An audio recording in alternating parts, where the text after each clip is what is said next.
Hello and welcome to In Depth. I'm Tina Jha. When Pakistan was formed in 1947, rulers of the princely state Kalat or present-day Balochistan refused to join the new country. In 1948, Pakistan sent troops to the province, and on 27th of March the same year, the Pakistani Army annexed the autonomous state. Since then, the Baloch observe 27th March every year as a black day in their history. The Baloch waged at least 5 major battles to regain their sovereignty, but Pakistan has managed to quell them all. Thousands of Baloch have been killed over the years in their liberation struggle. Pakistani security forces are alleged to have illegally detained at least 19,000 men, women as well as children in Balochistan. There are several accounts of atrocities of women being raped and people being abducted and killed. Despite being the largest and the most resource-rich province, Balochistan is the most backward region in Pakistan. In this edition of In Depth, we talk about the Baloch conflict and the hardships the people of Balochistan have suffered at the hands of the Pakistani establishment. We also look at the efforts India has made in highlighting human rights violation in Balochistan province.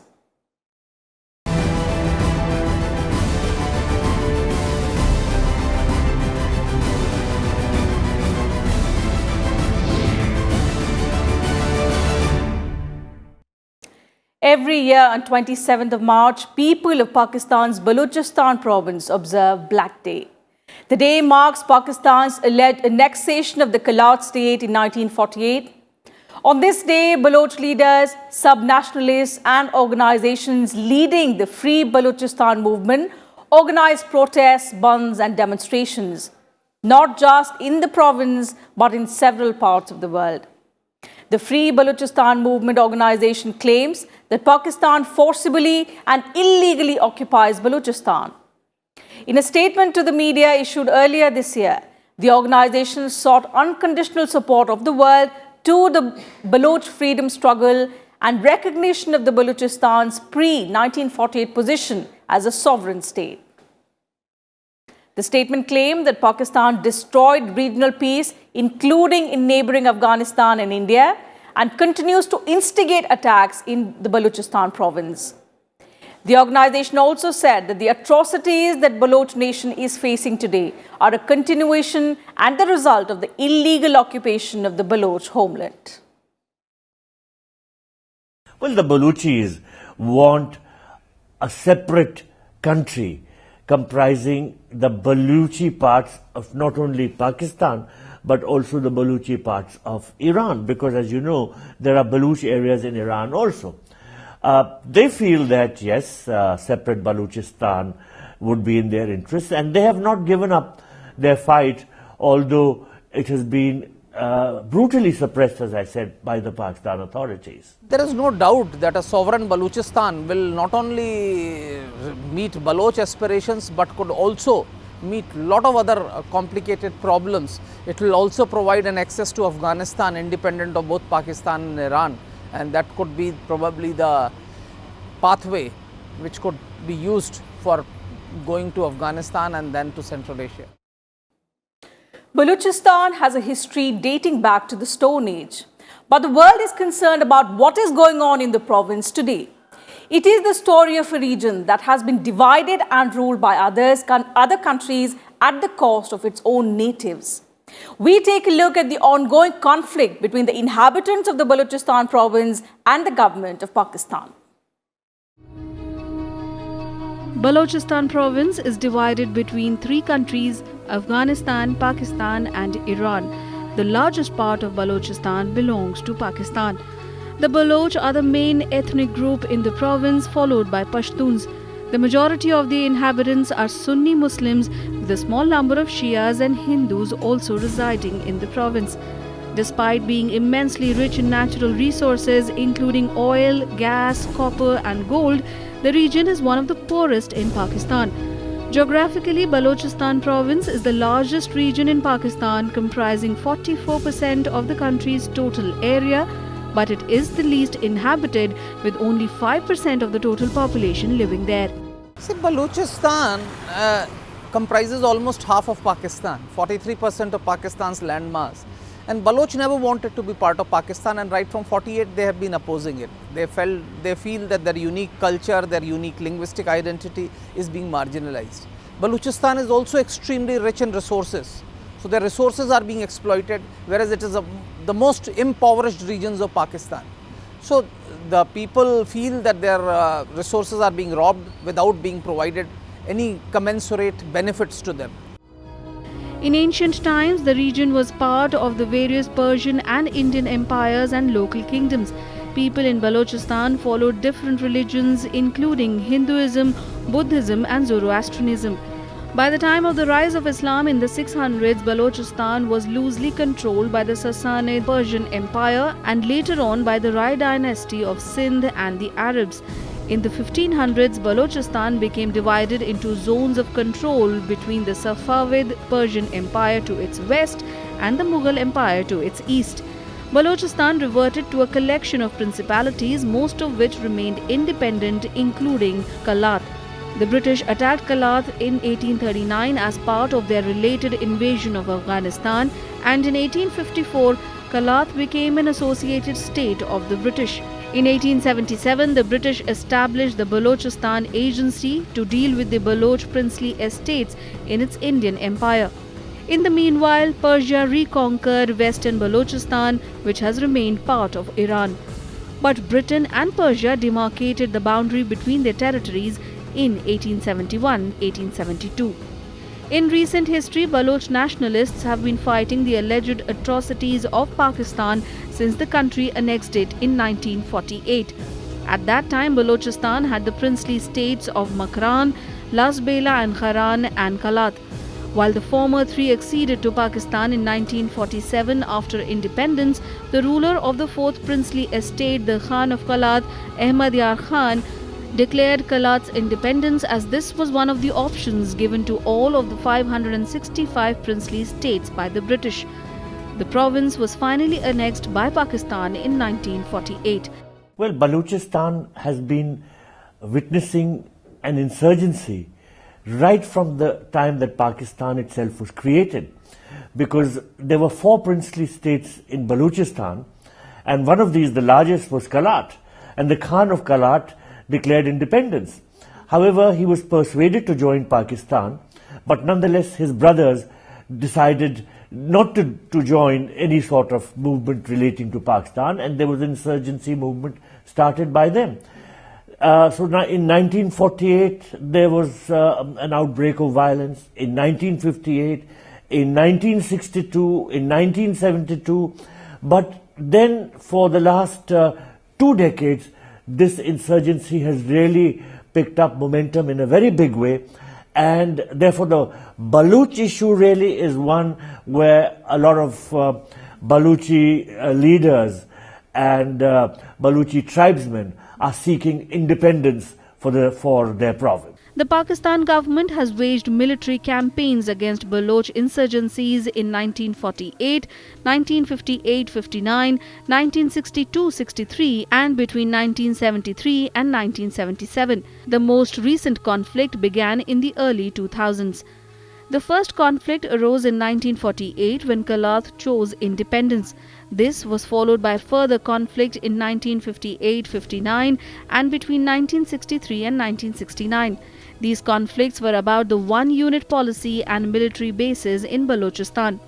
In 1973, Pakistani President Zulfikar Ali Bhutto dismissed the provincial government of Balochistan, leading to an armed insurgency and revolt.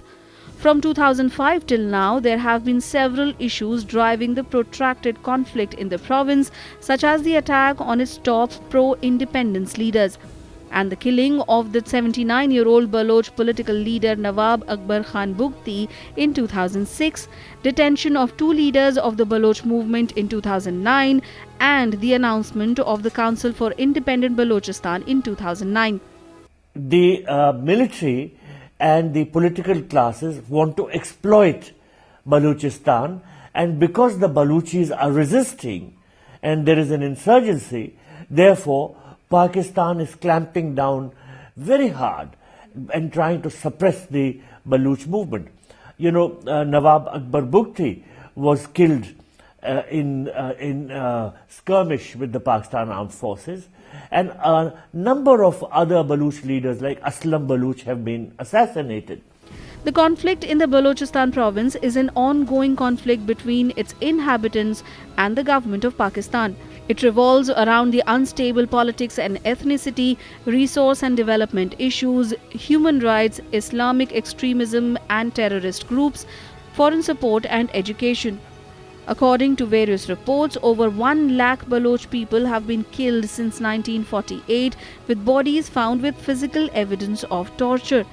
According to a 2014 report by the Balochistan government's Home Ministry, over 800 bodies were found in the province over a period of 3.5 years, out of which at least 466 bodies belonged to political workers. It is reported that from 2003 to 2008, more than 8,000 people were kidnapped by Pakistani security personnel in the province. The Pakistani government also allegedly tries to suppress any information about its actions from coming out of the province. The Freedom in the World Report 2016 claims that the Pakistani government blocked more than 4 lakh Baloch-related websites that year. Pakistanis are concerned because they know that the Baloch are unhappy with Pakistan. They want their resources, they want to control their resources, they want to break away from Pakistan, and for all these reasons, Pakistan wants to hold on to this region by force. There are different demands. Some people want independence, some people want autonomy, but they definitely want a control over their own resources and their own destiny, and they would want that they should be in a position to control their destiny. That's what they're trying to do. The conflict in Balochistan is extremely complex as its root causes are both historical and political. Besides these, social factors like ethnicity and religion also play a vital role in the continuance of the conflict. Lack of representation at the decision-making level and low quotas for political representation are the prominent factors that have added misery to the ongoing problems. Bureau Report, Rajya Sabha TV. And time for a short break on the program. We'll be right back. Do stay with us.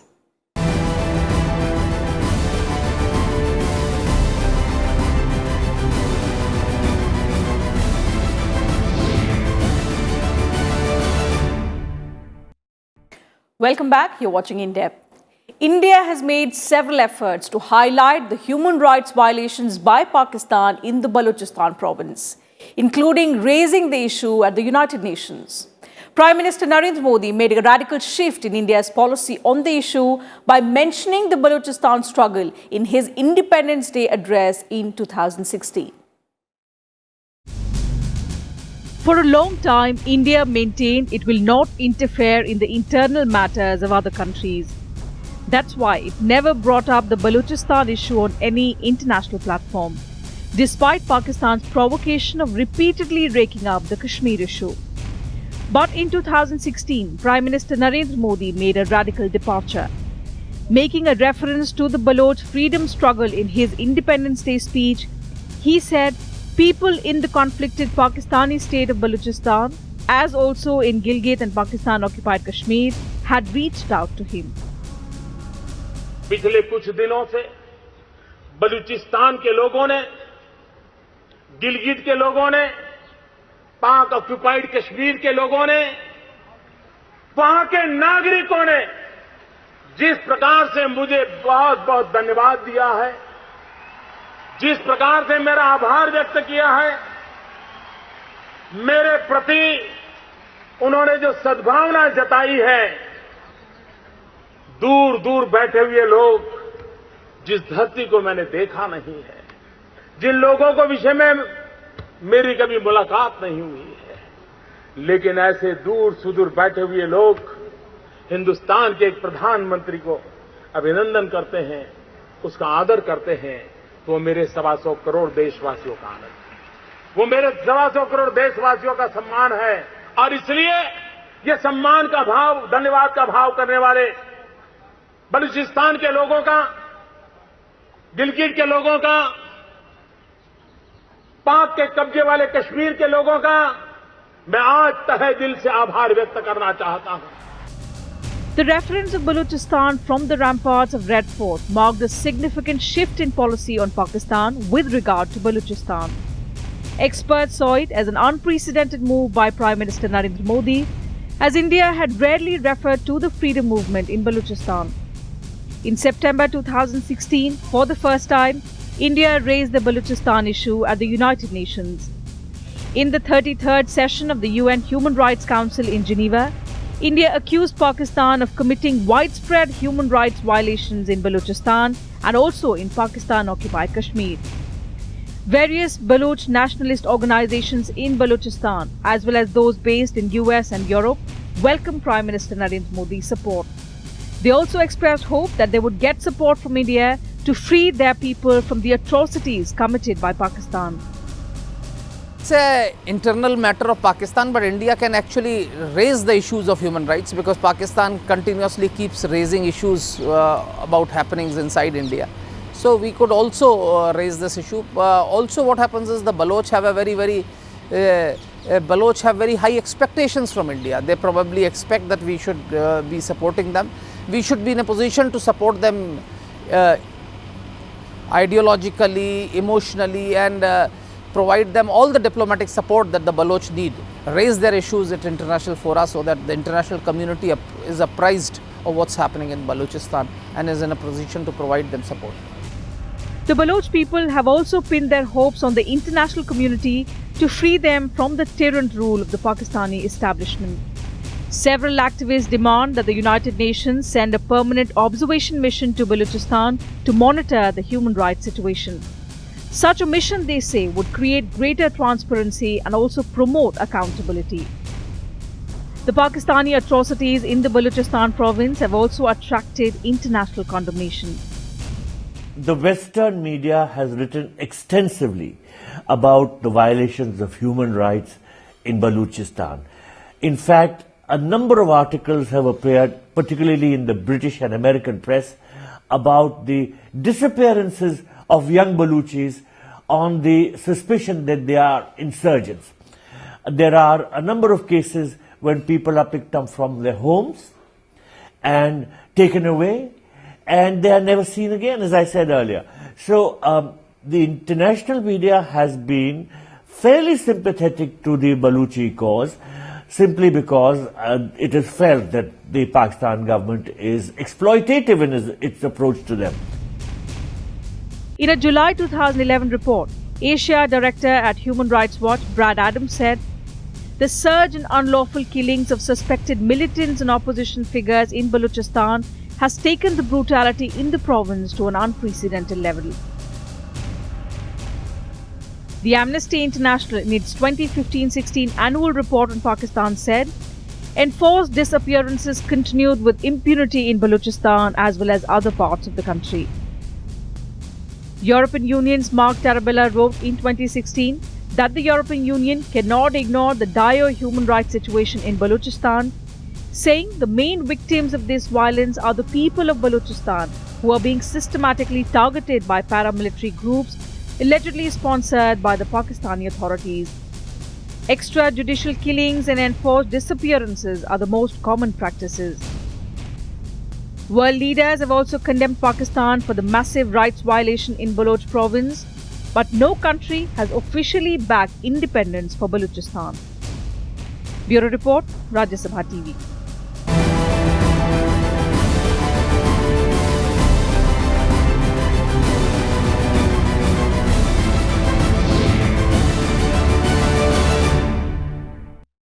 So that's it from us today in In-Depth. We'll be back same time tomorrow with an in-depth analysis of some other subject.